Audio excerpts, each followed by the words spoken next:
A structure that's extremely similar to ligaments that are also made of dense regular connective tissue are tendons. Instead of binding bone to bone, tendons bind muscles to bones. When a muscle contracts, tendons are what allow the bones to move at the synovial joints. They also add mechanical support, and they limit the range of movement permitted by passing through and around the synovial cavities. Synovial joints, there are 4 types of movement. The first one is gliding. Gliding is a simple movement in which 2 opposing surfaces slide slightly back and forth or side to side with respect to one another. In a gliding motion, the angle between the bones does not change and is only limited movement is possible in any direction. The second type of motion is angular motion, which is where when there is an increase or decrease in the angle between the articulating bones. First example of this would be flexion, which is when there is a decrease in the angle between the articulating bones. Second example would be extension, where there is an increase between the articulating bones. And hyperextension is when the extension goes past the anatomical position. So lateral flexion, which is where the vertebral column moves in a lateral direction across the coronal plane. There's abduction, lateral movement of a body part away from the midline, and adduction is when that body part moves back towards the midline. There's also circumduction, which is a continuous movement that combines flexion, abduction, extension, and adduction in succession. A rotational motion is when a bone pivots around its longitudinal axis, such as pronation and supination.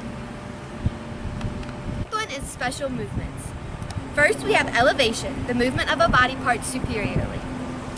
Next, we have depression, movement of a body part inferiorly.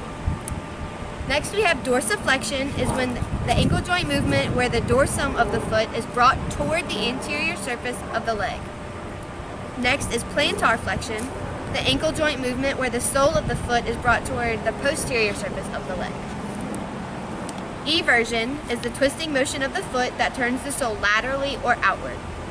Inversion, which is the twisting motion of the foot that turns the sole medially or inward. Protraction, the anterior movement of a body part from anatomic position. Retraction, posterior movement of a body part from anatomic position.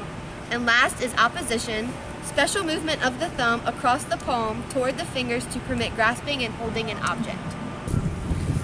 A lever is an elongated, rigid object that rotates around a fixed point called the fulcrum.